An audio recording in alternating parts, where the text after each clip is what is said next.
Editorial. Aquela queda de braço que vimos entre o Senado e o STF não foi uma imagem, mas sim um acontecimento verdadeiro, real. E acredite, o STF arrefeceu o avanço, manteve Renan na presidência do Senado e recolheu os flaps, conscientes de que uma crise dessa magnitude não iria dar camisa para ninguém. A classe política já se encheu dessa intromissão do poder judiciário nos demais poderes. Com o recuo do STF, a classe política ganha fôlego e se impõe, sabedora de que, sem ela, a democracia não existe. E os políticos estão cansados de fazer o papel da geni na nossa história democrática. Sendo o STF uma corte também política e guardiã da nossa Constituição, convenhamos que o ministro Marco Aurélio de Mello, de quem eu sou fã pelo seu saber jurídico, extrapolou, apertou demais o parafuso do respeito e do entendimento entre o Judiciário e o Senado, e a rosca da tolerância espanou.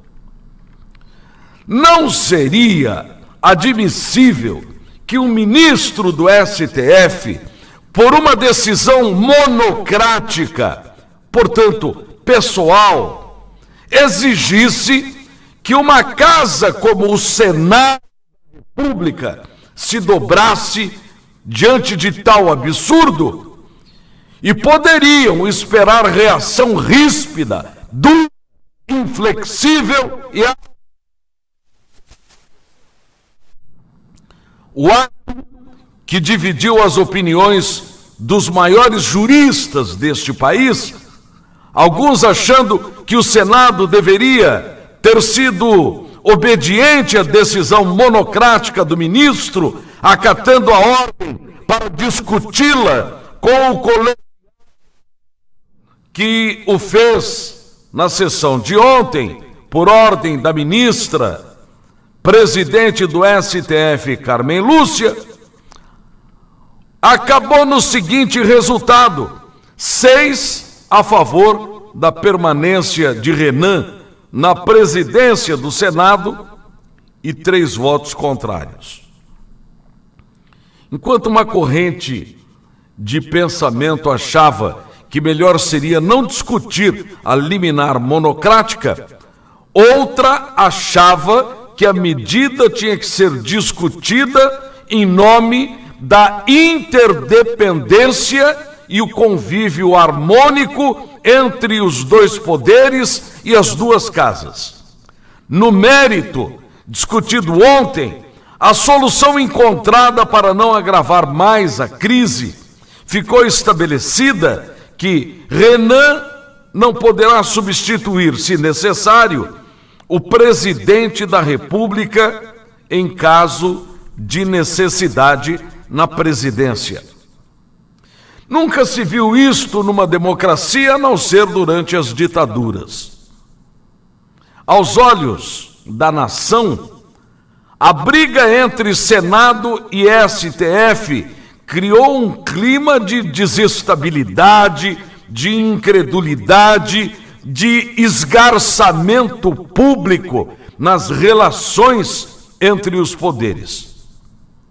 Para nós, vis mortais, que ficamos apreciando o pega dos poderosos, foi a oportunidade de ficar sabendo coisas que não imaginávamos, como o fato denunciado pelo Renan de que já se curvou a liminares absurdas nascidas da caneta brava do ministro Marco Aurélio de Mello e que uma delas teria sido o impedimento de acabar com os supersalários, sendo obrigado a citar os nomes dos beneficiários, ou como se dizia tempos atrás, dos marajás, 1.100 ao todo.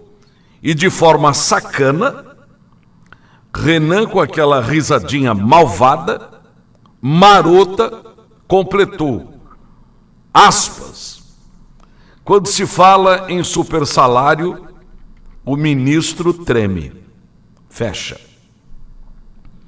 Assistindo a briga de gigantes aqui de longe, na base do binóculos e pince-nez, é possível deduzir a existência de um protecionismo que ocorre nas altas cúpulas do serviço público do Brasil, deixando em nós, brasileiros, o povo, o desgosto de sermos sempre os maridos traídos, os cornos, os últimos a saber, porque as coisas assim somente aparecem nos momentos em que os choques de opiniões e comportamentos acontecem e os caminhos se trombam e as máscaras caem.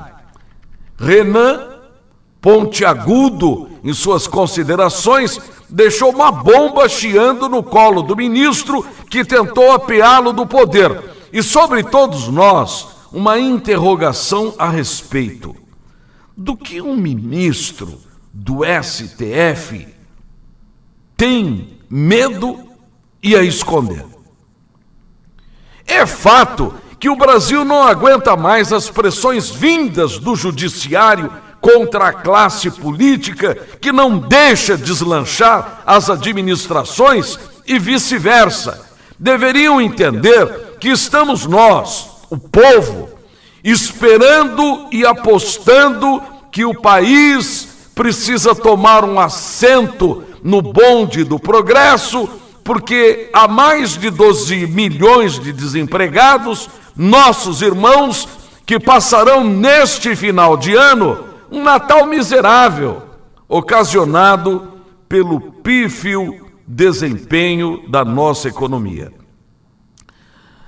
Não nos interessa se Renan é culpado, ou o ministro Marco Aurélio tem culpa no cartório.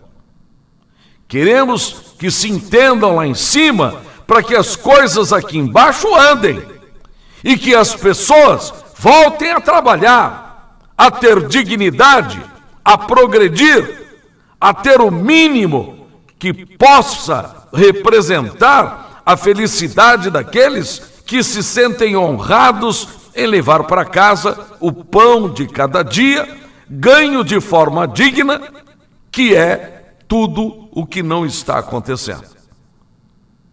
Penso que a crise que estava sendo desenhada e poderia desencadear algo pior, deu uma arrefecida. Sempre que isso acontece, a minha geração pensa, vixe, por aí pode estar vindo algo pior. E pensamos nisso porque já vivemos os chamados anos de chumbo, onde o coturno prendia e o sapato soltava.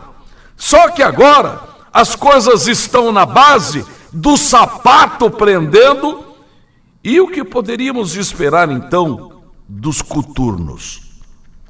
Nossa geração pensa e tem medo, porque já vivemos essa época, essa experiência, e não queremos e não desejamos que ela se repita para a atual ou as futuras gerações.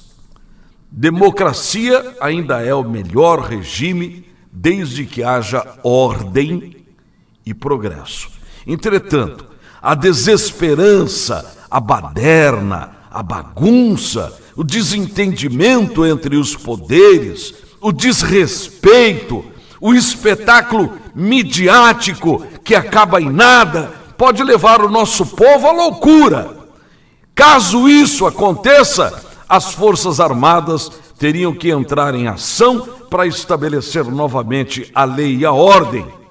Isso seria péssimo para todos, classe política empresários, Ministério Público e até a magistratura, que numa democracia acaba calada quando cai numa ditadura. Passamos pelo limiar dessa possibilidade. Agora, eu estou torcendo para que não apareça nenhum inteligente por aí tentando inventar a tal marcha da família com Deus pela liberdade, porque esse seria, para todos nós, o começo do fim. Bom dia.